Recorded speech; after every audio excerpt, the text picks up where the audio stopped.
Hello, my name's Clare English and I'm a broadcast journalist with a lot of BBC experience behind me, 3 decades, and I've had the pleasure of just coming out of chairing a session on understanding commissioning with these lovely people that are beside me. I'll let them introduce themselves. Hello, my name's Adam G. I'm a commissioner at Real Stories at Little Dot Studios, which is based in London, LA and Berlin. And prior to that I was a commissioner for 13 years at Channel 4 in London. Hi, I'm Sara Kozak. I'm Senior Vice President, the Head of Production at Investigation Discovery, which is part of the Discovery Communications Group, and one of many great networks. ID is completely dedicated to true crime 24/7, and we commission between 650 and 700 original hours a year. We obviously work a lot with American producers, but we have fantastic relationships and some incredible content from the UK, and we will take ideas from anybody. Ooh, right. And I'm Steve Carson. I'm the Head of Commissioning for BBC Scotland, so we're commissioning across all our radio, television and digital services. We started the conversation talking about what commissioning actually was, so can I just ask you to recap what you actually define it as, Adam? You've got a heck of a lot of experience in Channel 4 independent zones. Well, for me, I would say that commissioning is about having a creative conversation between the person with the ideas and the person that has access to the money. And the main thing is that you come up with a situation where the total is more than the sum of the parts, and you end up with something that neither the producer nor the broadcaster could do on their own, but between the two of them they make it into something greater. A proper collaboration. Yes, great. Sara, for you. That's the word. Collaboration is absolutely everything. You know, whoever you are, if you've got a fantastic idea, we want to hear it. If it's right for our network and you understand our audience and our network, then we want to work with you. And it can come from as little as one piece of paper. It can start with a germ of an idea, and we will help you grow it.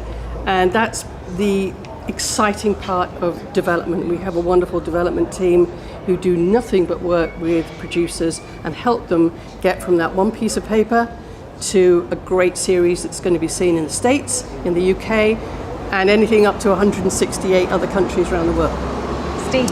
I think that's it. Commissioning at its best is a creative collaboration between programme makers and commissioners. Essentially, you're trying to apply money to the best ideas and then get it out to the audiences wherever they are and whenever they want it. And actually today, that last piece is incredibly important in the digital online space. You need to make sure the content is being discovered, accessed by people wherever they are. Is it a bit like comparing apples and pears, because you all have different kinds of commissioning jobs, or is there a common thread? You just said what it is, but the jobs themselves seem quite different. You're working in America, you're working in crime, you're working in a lot of digital stuff, you're working in the BBC, which has got a vast array of platforms. So I think the fundamentals are the same. It always makes me laugh when I look at the brief that I send out. There's a slide that says stuff that we don't want, and basically that's like a job description of my old job at Channel 4. It's sex, drugs and rock and roll basically. And the fact that I'm now commissioning the other side of the coin, it doesn't really make any difference. The underlying principle's the same. A lot of it is about supporting really good talent. And for you, Sara? Yeah, we've all been creatives. I mean, we've all been producers and directors, and we've done our time with scripts, and we understand the language and we understand the pitfalls and the difficulties that producers face, and the big commonalities here is that we love working with creatives. It's the best part, is just to get that idea made. And it's changed a lot, a heck of a lot, especially in the last few years, and Adam's led the charge on that, and it was amazing to hear what he's done and what he's doing right now with Little Dot. I found it throughout, actually, for me, so interesting to hear and see what you guys are doing.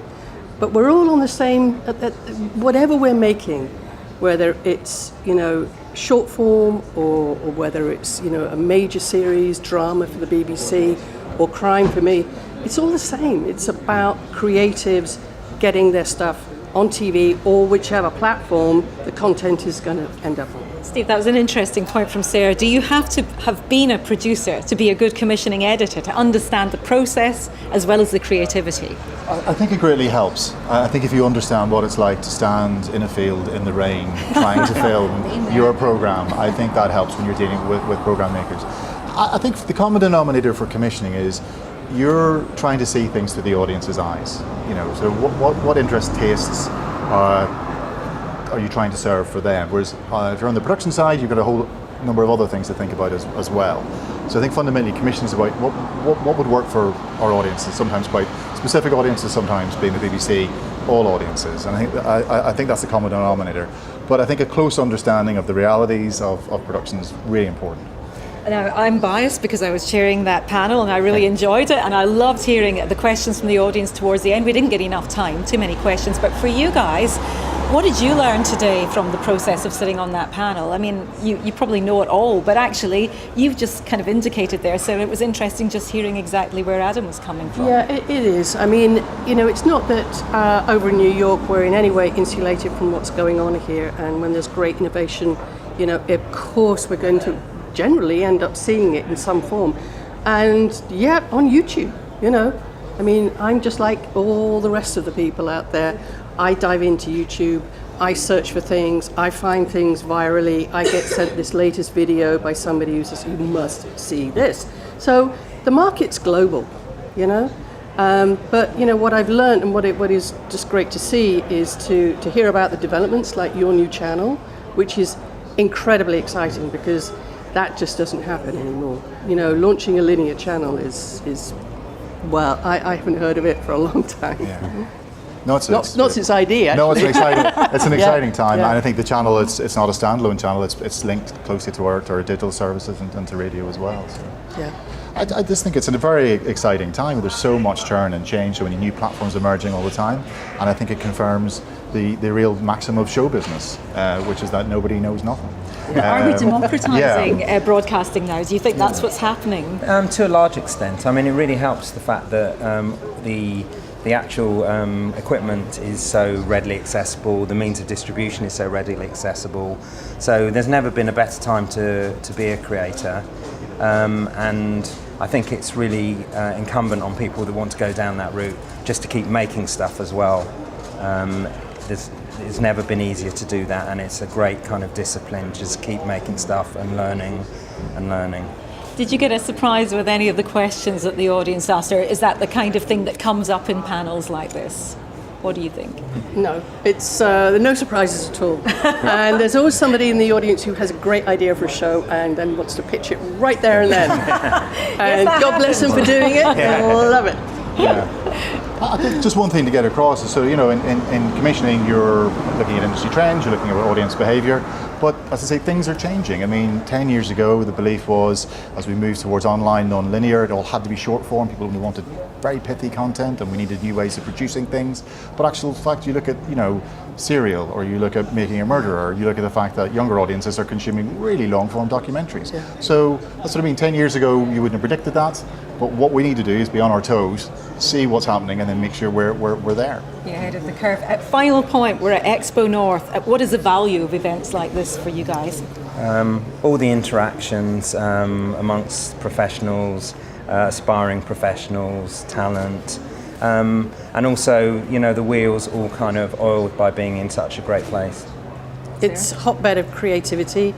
It's fantastic to see how so many different disciplines are all wonderfully mixing, melding together, and I'm sure a lot of people who've attended, you know, have learnt a lot, also been inspired, and as I say, educated, but also go away thinking, I could do that, and I'm going to do it. Steve?